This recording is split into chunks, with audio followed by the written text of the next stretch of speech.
Alhamdulillah hamdan katsiran kama amar. Asyhadu an la ilaha illallah wa asyhadu anna Muhammadan abduhu wa rasuluh. Allahumma shalli ala sayyidina Muhammadin nabiyil ummi wa ala alihi wa sahbihi wasallam. Usikum wa ya nafsi bittaqwallah wa qad fazal muttaqun. Qala Allah ta'ala fil Qur'anil Karim. A'udzu billahi minasyaitonir rajim. Ya ayyuhalladzina amanu taqullaha haqqa tuqatih wa la tamutunna illa wa antum muslimun. Shadaqallahul azim. Bapak-bapak, ibu-ibu sidang jamaah Isya dan tarawih yang dimuliakan oleh Allah, kembali bersyukur kepada Allah atas rahmat, nikmat dan qadarullah kita dapat melaksanakan kewajiban kita sholat Isya dan menghidupkan sunnah Rasulullah dengan berjamaah. Insyaallah kita mohon kepada Allah, mudah-mudahan Allah memberikan kekuatan kepada kita untuk istiqamah dalam melaksanakan ibadah rutinitas kita kepada Allah Subhanahu wa taala. Bapak Ibu sekalian yang dimuliakan oleh Allah Subhanahu wa taala, hati-hati. Biasanya 10 hari terakhir ini ya, masjid-masjid banyak berita kehilangan. Ya. Bukan sandalnya Bapak ya, bukan sandalnya. Tapi jamaahnya pada hilang. Alhamdulillah saya bersyukur gembira ini di masjid sini masih ya. Alhamdulillah. Mudah-mudahan ini istiqomah sampai akhir bulan suci Ramadan. Amin. Bapak sekalian, tema yang diberikan kepada kami adalah malam Lailatul Qadar. Malam yang luar biasa diistimewakan oleh Allah. Khairun min alfi syahrin. Lebih mulia, lebih indah daripada 1000 bulan. Lailatul Qadar kita ambil dalam, kita bagi saja Lailatul dan Qadar. Lailah itu artinya malam, Qadar itu banyak artinya. Qadar itu ada 3 definisi. Yang pertama, Qadar artinya keagungan, kehormatan. Ya. Di dalam Al-Quran itu dikatakan wa ma qadarullah haqqa qadrihi. Orang-orang kafir itu tidak memuliakan Allah sebagaimana mestinya kemuliaan Allah. Di kalimat qadar itu diartikan kemuliaan. Kenapa malam Lailatul Qadar itu dikatakan malam yang mulia? Ketika kalimat qadar itu disambung, digabung dengan kalimat Laila menjadi Lailatul Qadar, menjadi malam kemuliaan. Kenapa? Malam Lailatul Qadar itu diturunkannya Al-Quran. Ini dikatakan malam yang mulia karena pada malam itu Allah menurunkan Al-Quran, ya, keagungan Al-Quran.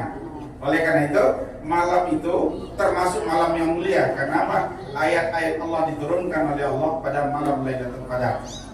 Itu alasannya kenapa dikatakan malam Lailatul Qadar itu adalah malam yang agung. Ini suatu ilmu kita ya. Yang kedua, malam Lailatul Qadar, Qadar itu arti yang kedua, at-tadbiq, sempit. Tadbiq artinya sempit. Nah, disambung dengan Lailatul Qadar, malam yang sempit. Kenapa dikatakan malam yang sempit, Bapak Ibu sekalian? Ya, karena pada malam Lailatul Qadar itu tidak ada yang tahu kapan jatuhnya. Artinya apa? Sempit ilmu pengetahuan manusia untuk menentukan kapan malam Lailatul Qadar itu jatuh. Apakah malam ganjil ataukah malam genap? Ya. Sebagian ulama mengatakan malam ganjil di 10 terakhir. Malam 21, malam 23, 25, 27, 29. Tetapi sebagian ulama bersepakat bahwa malam Lailatul Qadar itu turunnya malam ke-27. Ya. Tetapi tahun ini kita juga bingung. Malam ke-27 untuk pemerintah atau malam ke-27 untuk Muhammadiyah. Kan dua versi. Maka jalan terbaiknya apa? mulai malam 21 hari ini sampai malam 29 kita bangun untuk antisipasi. Ya, kita kan tahu di malam yang keberapa yang jatuhnya. Apakah malam 27 sesuai dengan hitungan kali hisab atau malam 27 sesuai dengan hitungan hilal? Sedangkan kita akan mengharapkan betul ini malam Lailatul Qadar. Tuh pengertian Al-Qadar yang kedua, tadbik. Sempit ilmu pengetahuan manusia mengetahui kapan malam Lailatul Qadar itu turunnya. Untuk mengantisipasi kita, maka kita mulai sebentar malam kita beribadah dengan baik. Kemudian kenapa dikatakan tadbik? Disempit karena apa? Para malaikat diizinkan oleh Allah untuk turun ke langit dunia ini. Ya. Akhirnya apa sempit? Malaikat kan tidak ada yang mati. Ya, malaikat tidak ada yang mati. Bahkan malaikat Jibril sayapnya saja itu sebesar dunia dan langit ini. Itu malaikat Jibril, sayapnya saja. Bayangkan miliaran malaikat. Ya. Setiap tumbuhan itu ada malaikatnya. Kita saja ada beberapa malaikat, 2 malaikat yang menjaga kita, 3 malaikat yang menjaga kita, Rakib dan Atid, ya, yang menjaga amal kebaikan kita dan yang mencatat amal keburukan kita, dan malaikat maut. Jadi malaikat maut itu Israel itu bukan satu, ibu, itu Israel itu komandannya, ya. Jadi makanya malaikat maut itu tidak pernah salah. Siapa yang mau dicabut tidak pernah salah, yakin tidak pernah salah. Kenapa? Setiap kita sudah ada malaikatnya, ya. Tinggal tunggu waktunya saja. Makanya kematian itu dirahasiakan. Dan malaikat Israel itu malaikat yang paling takut komplain dengan Allah. Kenapa? Karena malaikat Israel itu yang mengambil tanah dari bumi untuk menciptakan Adam. Lalu diperintahkan oleh Allah juga, kamu juga yang mencabut nanti. Karena malaikat Jibril tidak bisa mengambil disurupai oleh bumi. Ya, malaikat Mikail mengambil tidak bisa disumpahi oleh bumi. Maka malaikat Israel lah yang mampu mengambil itu tanah. Ya, nah akhirnya malaikat Israel itu diperintahkan oleh Allah untuk apa? Untuk mencabut rohnya manusia. Apa kata malaikat Israel? Ya Allah, kalau begini saya paling takut ya Allah. Kenapa? Saya malaikat yang paling dibenci oleh manusia. Apa jawaban Allah? Tidak. Ya, tidak. Nanti itu manusia matinya dengan asbab yang berbeda-beda. Ada jatuh, ada macam-macam. Ya, itulah. Itu gambaran malaikat. Jadi malaikat begitu dengan izin Allah, ya. Bismillah, malaikat turun ke alam dunia ini. Turun ke langit dunia untuk apa? Untuk merayakan malam-malam Lailatul Qadar ini. Maka berbahagialah kita, mudah-mudahan kita mendapatkan malam Lailatul Qadar itu. Amin. Ya rabbal alamin. Kemudian qadar pengertian yang ketiga adalah qada, ketetapan. Ya. Di dalam Al-Quran itu kan ada, ya, min nutfatin khalaqahu faqaddarahu summa sabi yassarahu, ya, summa sabi yassarahu. Itu dalam surat Yasin, ya, kalau nggak salah. Ya. Allah yang menciptakan dari nutfah, dari mani, kemudian Allah yang menetapkan, kemudian Allah juga yang melancarkan. Ini bapak-bapak tahu kali, ini ayat ini doa apa, Pak, ya? Ini bapak-bapak yang pengalaman, ini doa apa, Pak? Ini doa orang yang melahirkan. Insyaallah. Kalau ini dibaca Bapak Ibu sekalian, ya, terutama suami, ya, itu insyaallah lancar proses perkawinan di malam melahirkannya. Sekarang kan masalah, sedikit saja sesar, semua ada sesar, ya. Ya Bu, ya. Banyak sekarang program sesar itu korban sesar semua, sedikit masalah sesar, sedikit masalah sesar. Salah para suami. Hafalkan doa ini, ya. Saya sudah buktikan, ya. Jarak jauh ada orang pecah air ketubannya, suami istrinya pecah air ketubannya setengah jam lagi mau dioperasi. Tidak ada uang, tidak ada BPJS. Bismillah. Waktu itu saya masih jalan-jalan di trotoar.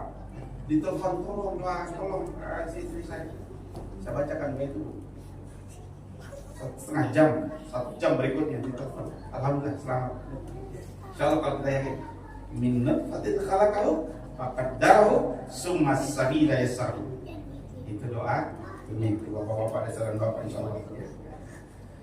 Ini insyaallah. Ya, kemudian pada malam Lailatul Qadar itu Allah menetapkan nasib seseorang. Allah menetapkan kejadian setahun berikutnya. Allah menetapkan kapan manusia, kapan kita ditakdirkan Allah meninggal. Allah atur rezeki kita. Allah atur apapun yang terjadi setahun ke depan. Oleh karena itu, manfaatkan sebaik-baiknya malam Lailatul Qadar. Ya, nah itu. Jadi 3 definisi qadar. Yang pertama, qadar bermakna ta'zim, dimuliakan. Malam Lailatul Qadar dikatakan malam mulia karena turunnya Al-Qur'anul Karim. Ya. Yang kedua, malam Lailatul Qadar dikatakan malam tadbiq, malam yang sempit. Kenapa? Karena yang pertama, sempitnya ilmu pengetahuan manusia tentang kapan jatuhnya malam Lailatul Qadar. Yang kedua, pengertian tadbiq adalah sempitnya langit dunia ini karena dipenuhi oleh para malaikat-malaikat yang turun ke langit dunia. Yang ketiga, malam Lailatul Qadar adalah malam ketetapan tentang nasib kita. Yang nggak punya jodoh cepat memang berdoa, ya. Yang mau umur panjang berdoa memang. Mudah-mudahan Allah takdirkan itu. Karena apa?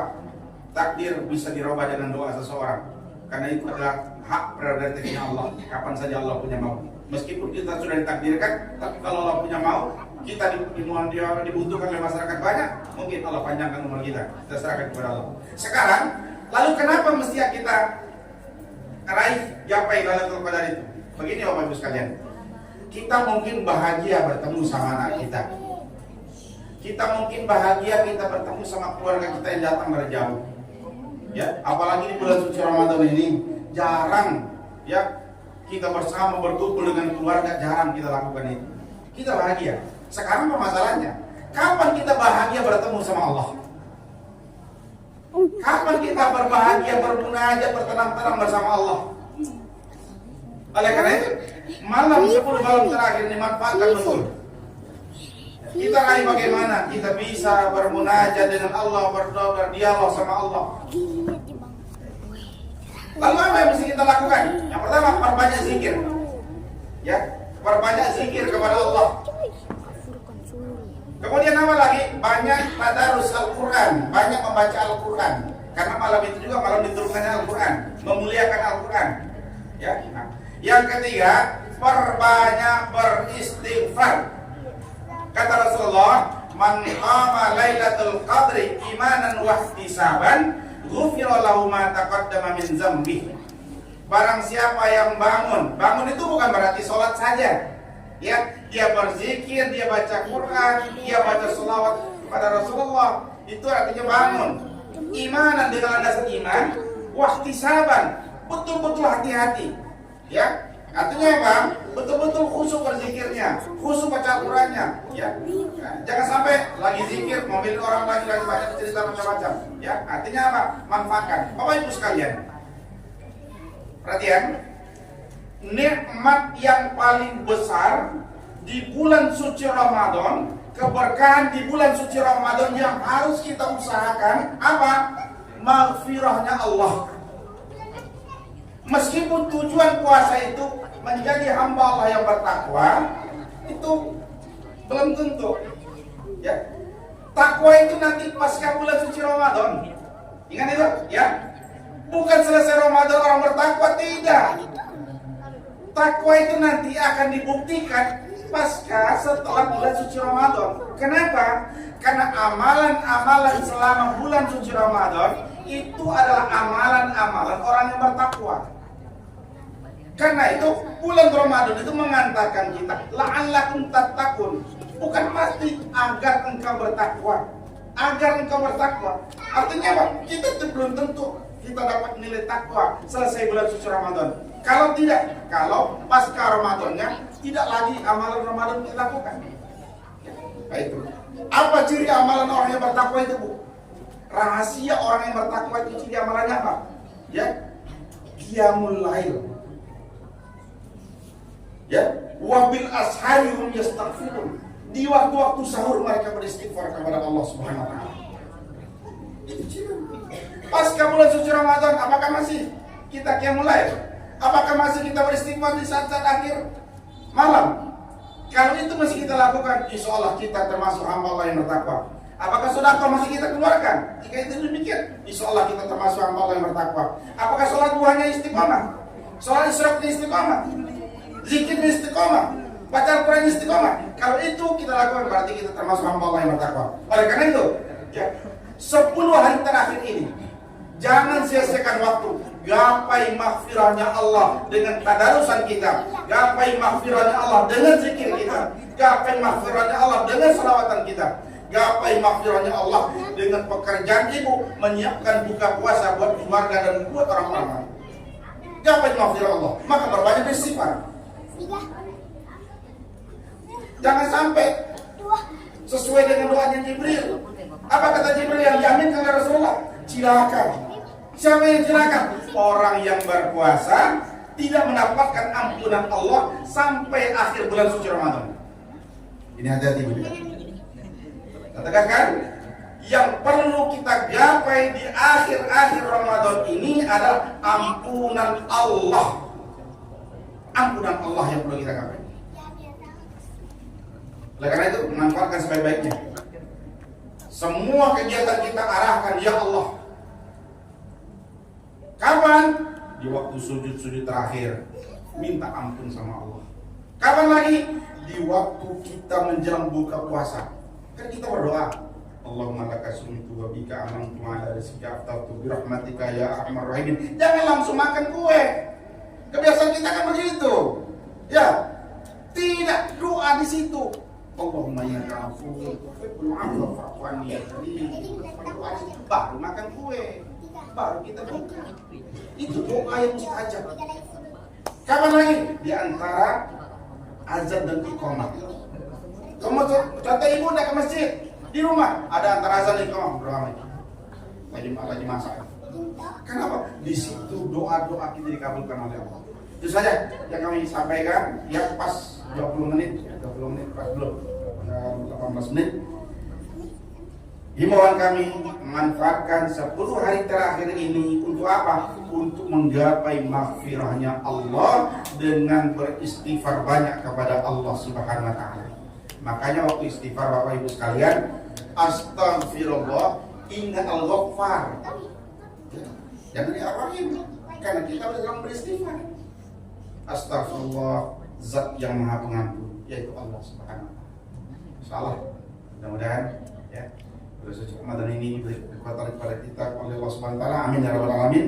Sehingga kita dapat melaksanakan dan menuntaskan bulan puasa bulan suci Ramadan tahun ini dengan betul-betul memiliki makna yang luar biasa. Kenapa? Tidak ada kepastian bagi kita untuk dapat melaksanakan ibadah puasa tahun depan. Oleh karena itu kita bermohon kepada Allah agar Allah memberikan kesehatan kepada kita, lahir batin kita untuk dapat menyelesaikan puasa di bulan suci yang penuh keberkahan ini. Wabillahi taufiq wal hidayah. Assalamualaikum warahmatullahi wabarakatuh.